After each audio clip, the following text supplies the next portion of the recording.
She's playing against Linsey Hardwick on green-red Tron. Tron deck, I think that about 3 months ago was really near the top of the format, but it struggled to keep pace with Dredge, and we're seeing that again. Erin up a game. Yeah, and not a ton of sideboard hate here for Linsey. 2 Relic of Progenitus, no Grafdigger's Cage, so it's really just the relics. There's a Ratchet Bomb and some Fire Spouts, which can sweep up, but they don't permanently deal with anything that Campbell is up to.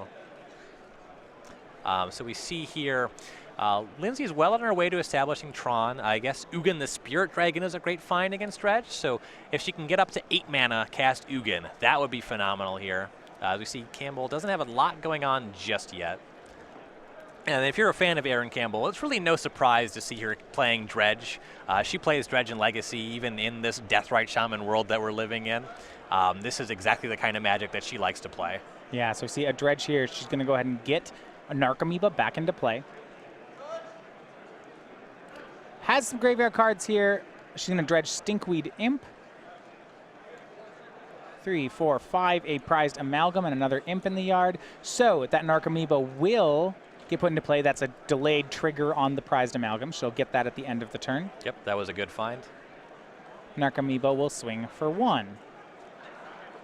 Love the Future Sight Narcomoeba as opposed to the modern Master version. Anytime I get an opportunity to use that frame, I want to jump on that. And now we get our look at a Kaladesh card. Here's the Cathartic Reunion. And this is so big in this deck. As additional cost to play, discard 2 cards, draw 3. So she discards Stinkweed Imp and Golgari Grave Troll. The first, and now starts drawing 3. The first one will be a Dredge of Golgari Grave Troll. Here's 6 cards. Already a draw 12. Another Grave Troll. That one puts a prized Amalgam into the yard. Which will trigger off of the Amalgam on Erin's end step. Stinkweed Imp dredged. She now gets 2 Conflagrates in the yard. Plays a land, now gets some Bloodghasts back. Looks like 1, just 1.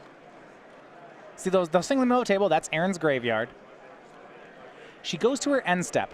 That means she gets back 1 prized Amalgam, and both prized Amalgams now. Bloodghast triggered them. Yep. Previously, it would have been a turn cycle in between.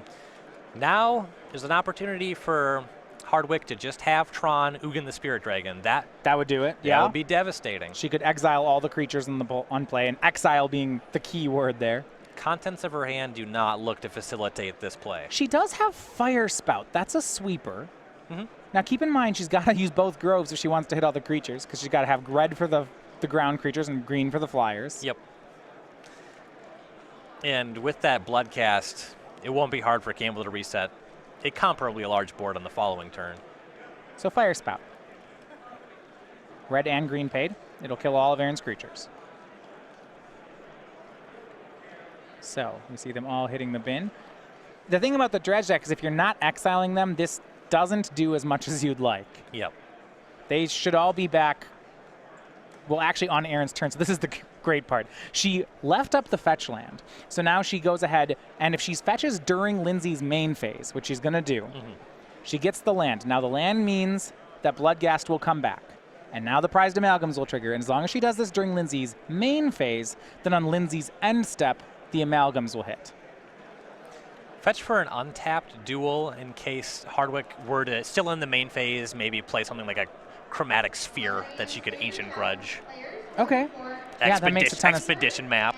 It's pretty free for her to just... Yeah, her life total is under no pressure. I like that untapped a lot. Nice play by Erin. She dredges life from the loam for the turn and then swings for 8. Picking loam over something like Stinkweed Imp, it looks like. She has Conflagrate already in her graveyard, just wants to get a lot of cards in hand, make that huge fireball. Yeah, that makes sense. If you build up more cards, Conflagrate's bigger. Also with the Bloodghast going, keeping up on land's never a bad thing. So Erin, checking out the graveyard. She has Collective Brutality, Stinkweed Imp, 2 Grave Trolls, and then that life from the loam in hand. Could cast Loam and Brutality this turn if she wanted. I like that line quite a bit.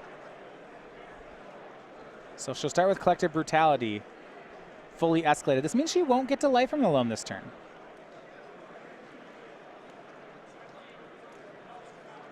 Thinks twice about discarding the Grave Troll, maybe just go for 2 modes.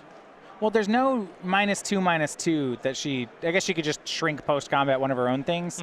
So she's going to pick the first and third modes. So there's an argument for just shrinking the Bloodghast and killing it, so you can save that for the graveyard for later.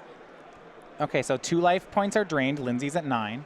Ugin and Karn. I think it was Wormcoil Karn. Wormcoil Karn. All right, Ugin, wishful thinking. Yeah. Oblivion Stone for Linsey. She's got the right cards, but not the right mana. And you see her counting damage here. She's at 9. There's Conflagrates in the graveyard. She is dead on board. Yep, and Linsey playing a deck very reliant on drawing the right lands. Campbell playing a deck that is just not abiding by the rules of Magic the Gathering. She'll play the Oblivion Stone and pass. Gonna make Erin do it, but she should. 8 power in play, and the Conflagrate in the yard should be enough. She'll dredge Grave Troll. And this deck is just good. You mean to tell me that having access to potentially 6 cards when other players are forced to draw 1 at a time is strategically advantageous? That swing puts Linsey down to 1. Then she Conflagrates, discarding some cards for the remaining life points. Game and match for Erin Campbell. She improves to 3-0. This could be a very good weekend for Dredge. This really is a deck that's on everyone's radar. We saw Cathartic Reunion that game just be ridiculous. It has pushed this deck, which was already pushing into tier 1, just up to the top of the metagame. And more so even than just Dredge being good,